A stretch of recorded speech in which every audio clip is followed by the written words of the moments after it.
वैसे जरूरी नहीं है, लेकिन वीडियो को लाइक या फिर डिसलाइक करने की कोशिश जरूर किया करें। तो जैसे इस मूवी का स्टार्ट होता है, हमें मूवी का मेन कैरेक्टर सियोंग दिखाया जाता है और उसकी बेटी का बर्थडे होता है। इसीलिए सियोंग की मदर उसे कुछ पैसे देती है ताकि वो अपनी बेटी को डिनर पर ले जा सके। लेकिन अब सियोंग को और पैसों की जरूरत होती है, तो इसीलिए वो अपनी मदर का एटीएम कार्ड चुरा लेता है। इसके बाद वो अपनी मदर के सारे पैसे चुरा लेता है और पैसों को वो लगा देता है हॉर्स राइडिंग में, और इस गेम में वो 4 मिलियन वॉन जीत जाता है। अब सियोंग ने एक कंपनी से बहुत सारे पैसे उधार ले रखे थे, तो इसीलिए वही लोग उसके पीछे पड़ जाते हैं। इसके बाद वो सियोंग को पकड़ ही लेते हैं और वो उसे काफी मारते हैं। और जब सियोंग उनके पैसे लुटाने के लिए अपने पॉकेट्स चेक करता है, तो वो देखता है कि उसके पास तो पैसे हैं ही नहीं, यानी वो वाले पैसे जिसने हॉर्स राइडिंग में जीते थे। और तब उसे याद आता है कि जब वो इन लोगों से बचकर भाग रहा था, तो वो एक लड़की से टकरा गया था, तो जरूर उसी लड़की ने ही उसकी जेब काट ली। अब क्योंकि सियोंग के पास पैसे तो होते ही नहीं, तो इसीलिए वो लोग उसे 1 महीने का और टाइम देते हैं जिसमें कि वो उनके पैसे लौटा दे। इसके बाद सियोंग कुछ पैसों का अरेंज करता है और अपनी बेटी को डिनर पर ले जाता है। इसके बाद सियोंग जल्दी से स्टेशन पर पहुंचता है, लेकिन अनलकीली उसकी ट्रेन तो मिस हो गई थी। और जब सियोंग वहां पर बैठकर ट्रेन के आने का वेट कर रहा था कि तभी अचानक से उसके पास एक आदमी आता है, और ये अननोन पर्सन था, यानी सियोंग उसके बारे में कुछ नहीं जानता था। फिर वो अननोन पर्सन सियोंग को कहता है कि मैं तुम्हारे साथ एक गेम खेलना चाहता हूँ। वो सियोंग को कहता है कि अगर तुम इस गेम में जीत गई तो मैं तुम्हें 1 लाख वॉन दूंगा। तब इतने सारे पैसों का सुनकर सियोंग ये गेम खेलने के लिए एग्री हो जाता है। इसके बाद सियोंग काफी मार खाने के बाद ये गेम जीत जाता है, यानी वो 1 लाख वॉन हासिल कर लेता है। इसके बाद वो अननोन पर्सन सियोंग को एक कार्ड देता है, ये कहते हुए कि अगर तुम और पैसे जीतना चाहते हो तो इस कार्ड पर जो नंबर लिखा हुआ है उस पर कांटेक्ट करना। इसके बाद सियोंग जब अपने घर जाता है तो उसकी मदर उसे कहती है कि तुम्हारी बेटी अगले साल अपने स्टेप फादर के साथ यूएस में शिफ्ट हो रही है। यहाँ पर हमें ये पता चलता है कि सियोंग की डिवोर्स हो गई है और उसकी वाइफ ने दूसरी शादी भी कर ली है। लेकिन सियोंग कभी भी ये नहीं चाहता था कि उसकी बेटी उससे दूर जाए, लेकिन उसे बहुत सारे पैसे चाहिए होते हैं अपनी बेटी की कस्टडी वापस लेने के लिए, तो इसीलिए सियोंग उस कार्ड वाले नंबर पर कॉल करता है। इसके बाद सियोंग को एक गाड़ी में लाया जाता है जहाँ पर और भी लोग थे, लेकिन फिर उन सारे लोगों को बेहोश कर दिया जाता है। और जब उन सब लोगों की आँख खुलती है तो वो खुद को एक फैसिलिटी में पाते हैं जहाँ टोटल 456 लोग थे, और वो वहाँ पर एज अ प्लेयर थे क्योंकि उन सबको एक यूनिफॉर्म भी पहनाया हुआ था। इस फैसिलिटी का होस्ट यानी लीडर एक आदमी था जो कि फ्रंट मैन था वहाँ पर, और वो सब पर नजर रख रहा था। अब यहाँ पर एक कॉमन चीज थी कि जितने भी लोगों को वहाँ पर लाया गया था उन सब ने कर्जे लिए हुए थे बहुत ज्यादा। सियोंग वहाँ पर प्लेयर नंबर 1 से मिलता है जो कि एक बूढ़ा आदमी था। उस बूढ़े आदमी को ब्रेन ट्यूमर था, यही वजह थी कि वो यहाँ पर आया था क्योंकि उसकी लाइफ तो वैसे भी खत्म ही होने वाली थी। इसके बाद वहाँ पर 2 प्लेयर्स जिनमें लड़के का नाम साइबियुक और लड़के का नाम जेंग होता है, उनके बीच फाइट होती है। अब यहाँ पर साइबियुक वही लड़की थी जो सियोंग के पैसे लेकर भाग गई थी, यानी उसी ने उसकी जेब काटी थी। सियोंग तो उसे देखते ही पहचान लेता है, इसीलिए वो अपने पैसे मांगने के लिए उसके पास जाता है। तभी वहाँ पर कुछ गार्ड्स आ जाते हैं जिन्होंने पिंक कलर का यूनिफॉर्म पहना था और उनके फेस अच्छी तरह से कवर्ड थे। गार्ड्स उन सभी प्लेयर्स को बताते हैं कि तुम्हें यहाँ पर टोटल 6 गेम्स खेलनी होंगी और जो इस गेम का विनर होगा उसे बहुत सारे पैसे मिलेंगे। इसके बाद उन सबसे एक कॉन्ट्रैक्ट पर साइन करवाया जाता है, और इस कॉन्ट्रैक्ट के 3 मेन रूल्स थे। पहला रूल ये कि कोई भी प्लेयर अपनी मर्जी से गेम को छोड़कर नहीं जा सकता। दूसरा रूल ये होता है कि जो भी प्लेयर खेलने से मना करेगा तो उस प्लेयर को एलिमिनेट कर दिया जाएगा, और उनके मुताबिक एलिमिनेट का मतलब क्या था ये तो हम आगे ही जानेंगे। गेम का तीसरा रूल ये था कि अगर मेजॉरिटी इस गेम को खेलना नहीं चाहती तो वो इस गेम को छोड़कर जा सकते हैं। इसके बाद उन सबको गेम के लिए ले जाया जाता है। अब यहाँ पर सियोंग अपने क्लासमेट सेंगू से भी मिलता है जो कि उसे बचपन से जानता था। सियोंग उसे वहाँ पर देखकर काफी हैरान होता है क्योंकि वो तो किसी बिजनेस के लिए आउट ऑफ कंट्री चला गया था। अब पहले गेम के लिए वहाँ पर एक काफी बड़ी डॉल थी, और इस गेम का रूल काफी सिंपल था, और वो ये था कि डॉल जब भी गाना गाएगी उन सबको आगे बढ़ना है, और जैसे ही वो गाना गाना बंद करेगी तो उन सबको रुक जाना है और मूव नहीं करना है, और अगर कोई हिल गया तो उसे एलिमिनेट कर दिया जाएगा। अब स्टार्टिंग में तो ये सब कुछ उन्हें किसी प्रैंक की तरह लग रहा था, लेकिन जब एक लड़का हिल जाता है तो उसे शूट करके मार दिया जाता है, और यही होता है एलिमिनेट का मतलब, यानी उन्हें मार दिया जाएगा। अब ये देखकर वो सारे लोग काफी घबरा जाते हैं और उन्हें पता चल चुका था कि वो खतरे में है, इसीलिए लोग डरते हुए पैनिक करते हुए इधर उधर भागने लगते हैं। लेकिन अब क्योंकि गेम का रूल था, इसीलिए जो भी हिलता है उसे मार दिया जाता है और जितने भी सर्वाइवर होते हैं वो किसी न किसी तरह इस गेम को कंप्लीट कर ही लेते हैं। लेकिन जो लोग मर जाते हैं उनकी डेड बॉडीज को वहाँ से ले जाया जाता है और अब 456 प्लेयर्स में से सिर्फ 255 ही रह गए थे। अब क्योंकि वो सारे प्लेयर्स इतना ज्यादा डर जाते हैं कि अब कोई भी गेम खेलना नहीं चाहता था। लेकिन जैसा कि रूल नंबर 3 था कि अगर मेजोरिटी चाहे तो वो ये गेम स्किप कर सकती है, तो इसीलिए उनका लीडर यानी फ्रंटमैन वोटिंग करवाता है। लेकिन इससे पहले उन्हें प्राइज मनी दिखाई जाती है, यानी जो विनर को मिलेगी। लेकिन इन केस अगर कोई गेम को छोड़कर चला जाएगा तो ये सारे पैसे मरे हुए प्लेयर्स की फैमिलीज को मिल जाएंगे और ये prize money total 45 billion won होती है। इसके बाद वोटिंग करवाई जाती है जिसमें मेजोरिटी इस गेम को खेलना नहीं चाहती थी, तो इसीलिए गेम को यहीं पर स्टॉप कर दिया जाता है। लेकिन अगर कभी फ्यूचर में वो लोग चाहें तो इस गेम को रीज्वाइन कर सकते हैं। इसके बाद सभी लोगों को उनके घरों पर छोड़ दिया जाता है। नेक्स्ट सियोंग पुलिस स्टेशन जाता है और वहाँ पर वो पुलिस को सारी बात बता देता है। लेकिन उन लोगों को सियोंग की बातों पर यकीन नहीं होता और उल्टा वो लोग उसे पागल समझने लग जाते हैं। इसके बाद सियोंग उन्हें वही वाला कार्ड दिखाता है, लेकिन हैरान कर देने वाली बात तो ये है कि उस पर जो नंबर था वो रॉन्ग था। इसके बाद सियोंग जब घर जाता है तो उसकी मदर वहाँ पर नहीं होती। उधर सियोंग का क्लासमेट सेंगू अपनी मदर को छुप कर देख रहा होता है और तभी वहाँ पर सियोंग भी आ जाता है। यहाँ पर सेंगू अपसेट होते हुए सियोंग को बताता है कि मेरे ऊपर 6 बिलियन का कर्ज है। वो बताता है कि मैंने क्लाइंट्स के पैसे लेकर स्टॉक मार्जिन में लगा दिए थे, लेकिन अनलकीली वो सारे पैसे डूब गए। और तभी सियोंग के पास हॉस्पिटल से कॉल आती है। सियोंग की मदर का पाँव काफी इंजर्ड था, लेकिन डायबिटीज का ट्रीटमेंट न होने की वजह से उनकी चोट और ज्यादा बढ़ गई। तब डॉक्टर सियोंग को बताते हैं कि तुम्हारी मदर का ट्रीटमेंट हो सकता है, लेकिन इसके लिए हमें इनका पाँव काटना होगा। लेकिन इस ऑपरेशन में बहुत सारे पैसे लगने वाले थे। लेकिन जाहिर सी बात है सियोंग के पास इतने पैसे तो होते नहीं। इवन उसने तो अपनी मदर के इंश्योरेंस के पैसे भी उड़ा दिए थे। तब इसीलिए सियोंग पैसे मांगने के लिए अपनी वाइफ के पास जाता है, लेकिन उसकी वाइफ उसे पैसे देने से इनकार कर देती है। फिर उसकी वाइफ अपने हस्बैंड को बताती है कि सियोंग आया था पैसे मांगने के लिए और तभी उसका हस्बैंड सियोंग को पैसे देने आता है। साथ साथ उसे ये भी कहता है कि मेरी फैमिली से दूर रहो। लेकिन सियोंग उसे मारने लगता है और तभी उसकी बेटी भी वहाँ पर आ जाती है। इसके बाद सियोंग का एक फ्रेंड अपने बॉस के पास पैसे मांगने जाता है, लेकिन उसका बॉस उसे पैसे देने से मना कर देता है, तो इसीलिए उन दोनों के बीच फाइट होने लगती है। इस फाइट के दौरान उसके बॉस का हाथ मशीन में आ जाता है। तब मौके का फायदा उठाकर सियोंग का फ्रेंड पैसे लेकर वहाँ से भाग जाता है। फिर इसके बाद सियोंग का फ्रेंड अपने घर आकर अपनी वाइफ को कहता है कि पहले फ्लाइट लो और जाओ यहाँ से। इसके बाद सईब्योक एक एजेंट से मिलती है, क्योंकि उसने अपनी मदर को नॉर्थ एरिया से साउथ एरिया में लाना था। सईब्योक वही लड़की जिसने सियोंग की जेब काटी थी, लेकिन यहाँ अपनी मदर को लाने के लिए सईब्योक को बहुत सारे पैसों की जरूरत थी। अब सईब्योक का एक छोटा भाई भी होता है जिससे उसने प्रॉमिस किया होता है कि मैं मदर को जरूर ले आऊंगी। इसके बाद हमें एक ऑफिसर दिखाया जाता है और इस ऑफिसर का भाई कुछ टाइम से मिसिंग था, इसीलिए वो ऑफिसर अपने भाई के घर जाता है, जहाँ उसे पता चलता है कि उसका भाई तो पिछले कुछ दिनों से अपने घर पर भी नहीं आया। और जब वो ऑफिसर घर को चेक कर रहा होता है तो उसे एक कार्ड मिलता है वहाँ पर, और इस ऑफिसर ने सेम ऐसा ही कार्ड पुलिस स्टेशन में सियोंग के पास भी देखा था, तो इसीलिए वो ऑफिसर सियोंग के पास जाकर उससे इस बारे में पूछता है, लेकिन सियोंग उसे कुछ नहीं बताता। इसके बाद सियोंग जब अपने घर जाता है तो उसे वो कार्ड दोबारा मिल जाता है वहाँ पर। अब सियोंग डिसाइड करता है कि वो दोबारा से उस गेम को ज्वाइन करेगा, इसीलिए सभी प्लेयर्स को एक शिप के पास ले जाया जाता है। इधर ही वो ऑफिसर भी गाड़ियों का पीछा करते हुए उस शिप तक आ जाता है। वो एक गार्ड को मारकर उसे पानी में फेंक देता है। इसके बाद उन सभी प्लेयर्स को एक आइलैंड पर मौजूद फैसिलिटी में लाया जाता है। अब यहाँ पर उन्हें जरा भी अंदाजा नहीं था कि अगला गेम कौन सा होगा और उसे कैसे खेला जाएगा। इसके बाद वो लोग अपनी अलग अलग टीम्स बना लेते हैं। रात को सईब्योक और उसकी फीमेल फ्रेंड वॉशरूम जाते हैं। यहाँ पर सईब्योक गार्ड्स की नजरों से बचते हुए उस फैसिलिटी को एक्सप्लोर करने लगती है। तभी वो देखती है कि गार्ड्स बड़े बड़े बर्तनों में कुछ बना रहे हैं,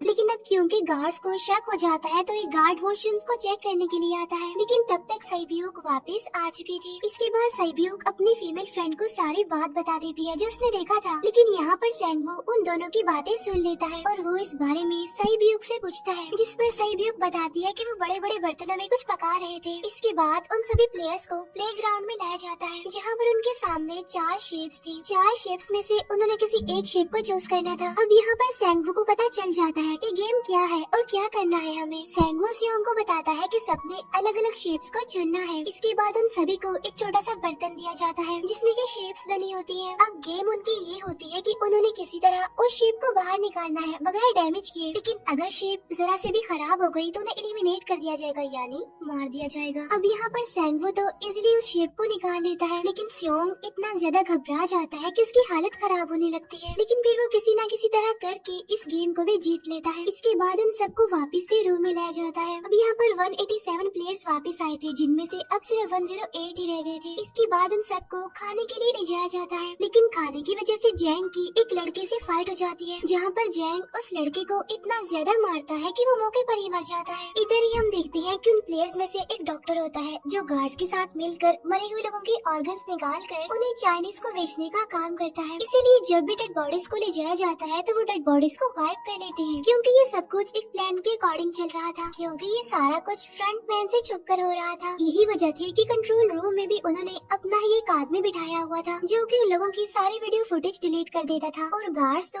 डॉक्टर को गेम के बारे में पहले ही बता देते थे ताकि वो सरवाइव कर सके। यहाँ पर एक गार्ड उसी प्लेयर डॉक्टर को बताता है कि आज हमने प्लेयर्स को जानबूझकर खाना कम दिया है ताकि वो आपस में लड़ने लगे, जिससे होगा ये कि सारे वीक प्लेयर्स गेम से आउट हो जाएंगे। साथ ही गार्ड डॉक्टर को अपनी अगली गेम के बारे में बता देता है। अब 30 मिनट के बाद वहाँ पर लाइट्स ऑफ होने वाली थी। अब यहाँ पर सेंगो को पता था कि सियोंग की टीम जरूर कोई उल्टा काम करेगी, इसीलिए वो उस टीम को अपने पास बुलाकर उन्हें रिलैक्स रहने के लिए कहता है। उधर वो जो डॉक्टर प्लेयर होता है वो जैंग की टीम में शामिल हो जाता है। यहाँ पर डॉक्टर जैंग को बता देता है कि अगला गेम क्या होने वाला है। इसके बाद लाइट्स ऑफ हो जाती है और जैंग अपनी टीम के साथ मिलकर बाकी सभी को मारने लगता है। जैंग एक लड़की को मारकर सईब्यू को मारने जाता है, लेकिन तभी सियोंग उसे बचा लेता है। इसके बाद गार्ड्स वहाँ पर आकर उन सभी को रोक लेते हैं और अब टोटल 80 लोग रह गए थे। इसके बाद उन सभी को तीसरे गेम के लिए ले जाया जाता है और यहाँ पर उन्हें 10-10 प्लेयर्स की एक टीम बनाने के लिए कहा जाता है और वो लोग ऐसा ही करते हैं, अपनी अपनी टीम बना लेते हैं। अब क्योंकि जैंग को अगली गेम के बारे में पहले ही पता होता है, इसीलिए वो सईब्यू की फीमेल फ्रेंड को अपनी टीम में नहीं रखता और वो अपनी टीम में सिर्फ मर्दों को ही रखता है। इसके बाद सेंगो भी अपनी एक टीम बना लेता है। अब क्योंकि उन्हें एक प्लेयर की जरूरत थी तो इसीलिए सईब्यू की फीमेल फ्रेंड उनकी टीम में शामिल हो जाती है और ये गेम असल में टग ऑफ वॉर का होता है, यानी उन्होंने अपने सामने वाली टीम को नीचे गिराना था। इसके बाद गेम स्टार्ट हो जाती है और जैंग की गेम बड़ी आसानी से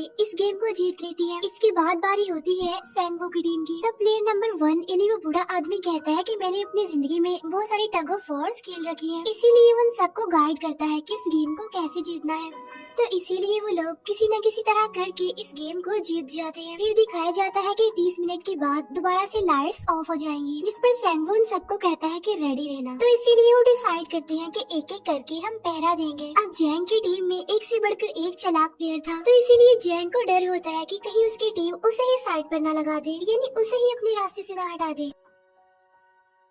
दूसरी तरफ डॉक्टर और गार्ड्स मिलकर डेड बॉडी के ऑर्गन्स निकाल रहे होते हैं और इन ऑर्गन्स को डिलीवर करने जाना था गार्ड नंबर 28 एंड 29। तब वो सभी एक डेड बॉडी के बारे में बातें करने लगती हैं, जिसकी सिर्फ एक किडनी थी और वो उसे ज़ॉम्बी कह रहे थे। अब यहाँ पर जो गार्ड नंबर 29 था, यानी जिसने वो ऑर्गन्स डिलीवर करने जाने थे, वो कोई और नहीं बल्कि वो ऑफिसर था जो गार्ड के बेस में वहाँ पर आया था। और ये सब बातें सुनकर उसे शक होता है कि शायद ये लोग मेरे भाई की बात कर रहे हैं, क्योंकि उसकी भी एक ही किडनी थी। इसके बाद नंबर 28 और 29 यानी वो ऑफिसर ऑर्गन्स को डिलीवर करने के लिए चले जाते हैं। रास्ते में वो ऑफिसर नोटिस करता है कि टनल में तो बॉम्ब लगा हुआ है। तब नंबर 28 उसे बताता है कि जब हम यहाँ से बाहर निकलेंगे तो इस जगह को ब्लास्ट कर दिया जाएगा। अब यहाँ पर वो ऑफिसर नंबर 28 से और इन्फॉर्मेशन लेने की कोशिश करता है, इसीलिए नंबर 28 को उस पर डाउट होने लगता है, इसीलिए वो उस ऑफिसर को अपना फेस दिखाने के लिए कहता है। अब यहाँ पर वो ऑफिसर अपना फेस भी दिखा देता है, साथ साथ वो नंबर 28 पर गन पॉइंट भी कर देता है। साथ साथ वो ऑफिसर उससे एक किडनी वाली आदमी के बारे में पूछता है कि वो कौन है जिसे तुम ज़ॉम्बी कहती थी, जिस पर वो नंबर 28 उससे कहता है कि वो तो एक लड़की थी। अब यहाँ पर नंबर 28 उस ऑफिसर को कहता है कि तुम लीडर के रूम में जाकर सारी इन्फॉर्मेशन देख सकते हो, वहाँ पर सबका डाटा है। ये जानने के बाद वो ऑफिसर नंबर 28 को मार डालता है। उधर वो डॉक्टर गार्ड से अगली गेम के बारे में पूछता है, लेकिन इस बार गार्ड्स को भी अगली गेम के बारे में पता नहीं होता। तब इसीलिए डॉक्टर को गुस्सा आ जाता है और वो एक गार्ड को पकड़ लेता है और उनकी फाइट होने लगती है। इसी फाइट में डॉक्टर उस गार्ड को मार कर वहाँ से भाग जाता है। इसके बाद एक गार्ड भी उसका पीछा करता है और वो दोनों प्लेग्राउंड में आ जाते हैं। यहाँ पर गार्ड डॉक्टर को अपनी बातों में फंसा कर उसे मारने वाला होता है, लेकिन तभी लीडर यानी फ्रंटमैन आकर उसे मार डालता है और बाद में उस डॉक्टर को भी मार डालते हैं। साथ साथ इन्हें वहीं पर नंबर 28 की डेड बॉडी भी मिल जाती है, जिससे इन्हें ये पता चल जाता है कि फैसिलिटी में कोई घुस गया है। उधर वो ऑफिसर लीडर यानी फ्रंटमैन के रूम तक पहुंच जाता है, तो वो चेक करते करते एक ऐसे रूम में जाता है जहाँ पर सबके रिकॉर्ड्स थे, और जब वो ऑफिसर रिकॉर्ड चेक कर रहा होता है तो उसे सभी विनर्स की एक लिस्ट मिलती है, जिसमें उसके भाई का भी नाम था, यानी वो भी कभी विनर था। उधर सभी प्लेयर्स को 4th गेम के लिए ले जाया जाता है, जहाँ पर उन सबको अपना अपना पार्टनर चुनने के लिए कहा जाता है, और वो प्लेयर्स करते भी ऐसा ही है, अपना अपना पार्टनर चुन लेते हैं। सहयोग की फीमेल फ्रेंड भी अपना पार्टनर ढूंढने की कोशिश करती है, लेकिन कोई भी उसका पार्टनर बनने को तैयार ही नहीं था। इसके बाद सभी प्लेयर्स को 10-10 मार्बल्स दिए जाते हैं। असल में ये गेम ऐसी होती है कि एक प्लेयर को अपने पार्टनर से सारे मार्बल्स लेने होते हैं बगैर कोई जोर जबरदस्ती किए, और जो दूसरा पर्सन होगा यानी जिसके पास मार्बल्स नहीं होंगे उसे मार दिया जाएगा। फिर सैंगवू और सियोंग का फ्रेंड ऑड और इवन का गेम खेलते हैं, जिसमें कि उन्होंने गेस करना था कि सामने वाले के हाथ में कितने मार्बल्स हैं। अब यहाँ पर सियोंग का फ्रेंड सैंगवू के सारे मार्बल्स जीत जाता है, जिसकी वजह से लास्ट में सैंगवू के पास सिर्फ एक ही मार्बल बचता है। अब क्योंकि सैंगवू को पता चल चुका था कि अब वो बच नहीं पाएगा, इसीलिए वो सियोंग की फ्रेंड को अपनी बातों में फंसा कर उसे ये यकीन दिलाता है कि अगर हम में से कोई भी हार गया तो हारे हुए लोगों का मैच दोबारा करवाया जाएगा। अब यहाँ पर सैंगवू धोखे से सियोंग की फ्रेंड के सारे मार्बल्स चेंज कर देता है। इसके बाद सैंगवू मार्बल्स लेकर गार्ड को दे देता है और वहाँ से बाहर चला जाता है, और जब सियोंग का फ्रेंड मार्बल्स चेक करता है तो वहाँ पर पत्थर होते हैं। उधर प्लेयर नंबर 1 यानी उस बूढ़े आदमी की हालत खराब हो रही थी, इसीलिए वो तो इधर उधर घूम रहा था, लेकिन सियोंग किसी तरह उसे खेलने के लिए एग्री कर लेता है। अब यहाँ पर वो दोनों यानी वो बूढ़ा आदमी और सियोंग भी इवन आउट खेलते हैं। अब इनमें से वो बूढ़ा आदमी सियोंग के सारे मार्बल्स जीत जाता है, लेकिन लास्ट राउंड में वो बूढ़ा आदमी भूल जाता है कि उसने क्या चूज किया था। तो यहाँ पर सियोंग उसे बातों में फंसा कर उसके सारे मार्बल्स ले लेता है, लेकिन यकीन मानिए कि वो बूढ़ा आदमी काफी चालाक था। उसने एक मार्बल अपने पास ही रखा हुआ था और वो दोबारा से इधर उधर घूमने लगता है। अब यहाँ पर सियोंग उसे रिक्वेस्ट करता है कि प्लीज मेरे साथ एक और गेम खेलो ना। तब यहाँ पर वो बूढ़ा आदमी कहता है कि मुझे पता है कि तुमने सारे मार्बल्स धोखे से लिए हैं मुझसे। वो कहता है कि मुझे सब पता था, बस मैं पागल बनने की एक्टिंग कर रहा था। तभी सुनकर सियोंग को उस पर तरस आ जाता है और वो उसे ही सारे मार्बल्स दे देता है। उसके बाद सैब्यूक और उसकी फीमेल फ्रेंड भी गेम खेल रहे होते हैं। उनकी गेम ये होती है कि जो मार्बल्स को दीवार के ज्यादा करीब फेंकेगा वही जीतेगा। पहले सैब्यूक अपने मार्बल्स फेंकती है, लेकिन जब सैब्यूक की फ्रेंड की बारी आती है तो वो अपने सारे मार्बल्स फेंक देती है। लेकिन जब सैब्यूक ये देख लेती है तो वो अपनी फ्रेंड को दोबारा फेंकने के लिए कहती है, जिस पर उसकी फ्रेंड कहती है कि नहीं सैब्यूक, मैं बिल्कुल अकेली हूँ, मेरे पीछे तो कोई भी नहीं है, लेकिन अगर तुम्हें कुछ हो गया तो ये अच्छी बात नहीं है, तुम्हारे पीछे तुम्हारा छोटा भाई है, तुम्हारा वेट कर रहा है। और इसी वजह से सैब्यूक की फ्रेंड को मार दिया जाता है। इसके बाद उन सबकी डेड बॉडीज को वहाँ से ले जाया जाता है। इसके बाद वो सब वापिस से रूम में आ जाते हैं। यहाँ पर जैंग देखता है कि सैब्यूक की वो वाली फ्रेंड तो अभी तक जिंदा है, जो कि बड़ी आराम से बैठी हुई थी। अब यहाँ पर हमें पता चलता है कि सैब्यूक की ये वाली फ्रेंड जैंग की भी फ्रेंड थी, लेकिन अब क्योंकि उन दोनों के बीच किसी बात को लेकर क्लैश चल रहा था तो इसीलिए जैंग की वो फ्रेंड उसे बुली करने लगती है। इसके बाद फ्रंटमैन को एक डेड बॉडी के पास उस ऑफिसर का आईडी कार्ड मिल जाता है। तभी फ्रंटमैन को पता चलता है कि उसके सारे वीआईपीज आ चुके हैं, तो इसीलिए फ्रंटमैन उन्हें लेने के लिए चला जाता है। फिर सारे वीआईपीज को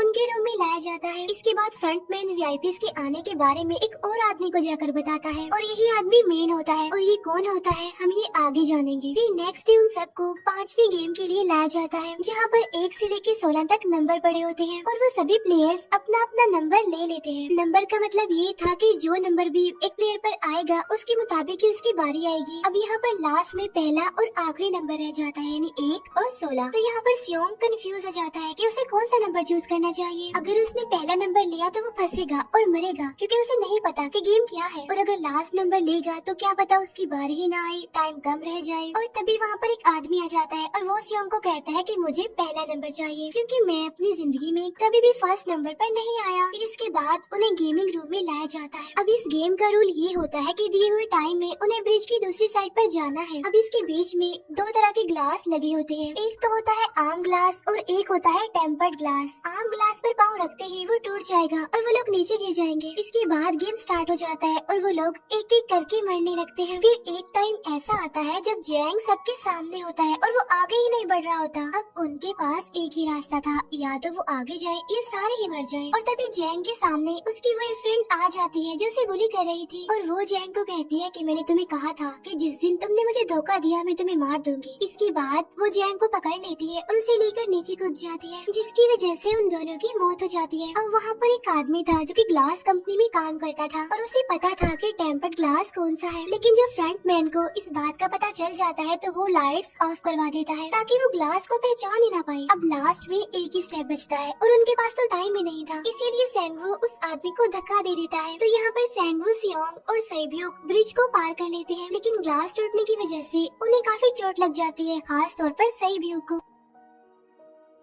उधर उस ऑफिसर ने एक सर्वेंट को मारकर उसकी जगह खुद ले ली थी। अब एक वीआईपी को उस ऑफिसर पर शक होता है और वो उसे कहता है कि अपना मास्क रिमूव करो, लेकिन वो ऑफिसर कहता है कि ठीक है, लेकिन मैं अंदर जाकर अपना मास्क रिमूव करूंगा। इसके बाद वो ऑफिसर उस वीआईपी को लेकर अंदर चला जाता है। अंदर जाकर वो ऑफिसर उस वीआईपी को बेहोश कर देता है और इस बात का पता फ्रंट मैन को चल जाता है, इसीलिए फ्रंट मैन उसके पीछे जाता है और वो उस ऑफिसर को देख लेता है, इसीलिए वो ऑफिसर वहाँ से भागकर आइलैंड पर आ जाता है। फ्रंट मैन भी उसका पीछा करते हुए वहाँ पर आ जाता है। अब यहाँ पर वो ऑफिसर अपने सीनियर्स को कॉल करने की कोशिश करता है, लेकिन कॉल कट हो जाती है। फिर वो ऑफिसर उन्हें सारे सबूत भेजता है, लेकिन वहाँ पर नेटवर्क नहीं था। इसके बाद फ्रंट मैन ऑफिसर को पकड़ लेता है और उसे उनके साथ चलने के लिए कहता है, लेकिन वो ऑफिसर तो उस फ्रंट मैन पर गोली चला देता है। इसके बाद फ्रंट मैन अपना मास्क उतार देता है, तब वो ऑफिसर देखता है कि वहाँ पर कोई और नहीं बल्कि उसका अपना भाई है वो। इसके बाद ऑफिसर का भाई यानी फ्रंट मैन उसे शूट कर देता है और वो जाकर पानी में गिरता है। उधर ग्लास लगने की वजह से सैब्यूक काफी इंजर्ड हो गई थी और उसका बहुत सारा खून भी बह रहा होता है। इसके बाद इन सर्वाइवर्स को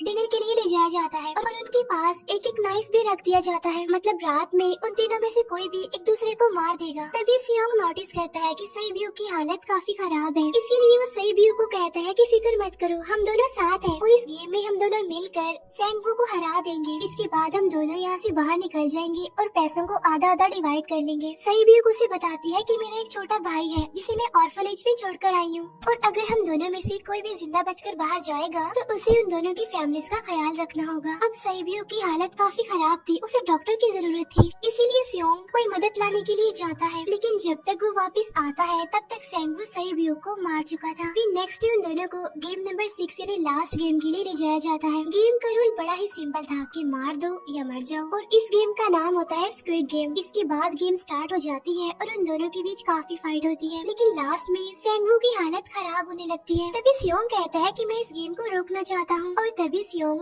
सेंगवू को उसके साथ चलने के लिए कहता है, लेकिन सेंगवू तो अपने आप को ही मार डालता है, जिसकी वजह से सियोंग गेम जीत जाता है। फिर फ्रंट मैन सियोंग को कहता है कि तुम बहुत अच्छा खेले, लेकिन मुझे इसकी उम्मीद नहीं थी। इसके बाद सियोंग को उसके घर पर छोड़ दिया जाता है और उसके पास एक एटीएम कार्ड भी था और जब सियोंग उस एटीएम कार्ड को जाकर चेक करता है तो वो दिखता है कि सारे पैसे उसके अकाउंट में भेज दिए जाते हैं। इसके बाद सियोंग अपने घर जाता है, लेकिन तब तक उसकी मदर की डेथ हो जाती है। इसके बाद हमें 1 साल बाद का सीन दिखाया जाता है जहाँ पर हम देखते हैं कि सियोंग की हालत काफी खराब हो गई है, यानी वो काफी नशा करने लग गया है और उसने अब तक उन पैसों को हाथ तक नहीं लगाया। एक दिन एक फूल बेचने वाली औरत सियोंग के पास आती है और वो उसे सेम वैसा ही कार्ड देती है जिसमें एक एड्रेस लिखा हुआ था और फिर सियोंग उस एड्रेस पर जाता है जहाँ पर उसे पता चलता है कि ये सारा किया धरा किसी और का नहीं बल्कि उस बूढ़े का है, प्लेयर नंबर 1 का, और वो अभी भी जिंदा है। यहाँ पर वो बूढ़ा आदमी सियोंग को बताता है कि मैं अपनी लाइफ से बोर हो चुका था और ये सारी गेम मैंने अपने क्लाइंट्स के साथ मिलकर बनाई ताकि मैं लोगों को मरता हुआ देखकर एंजॉय कर सकूं, लेकिन हाँ,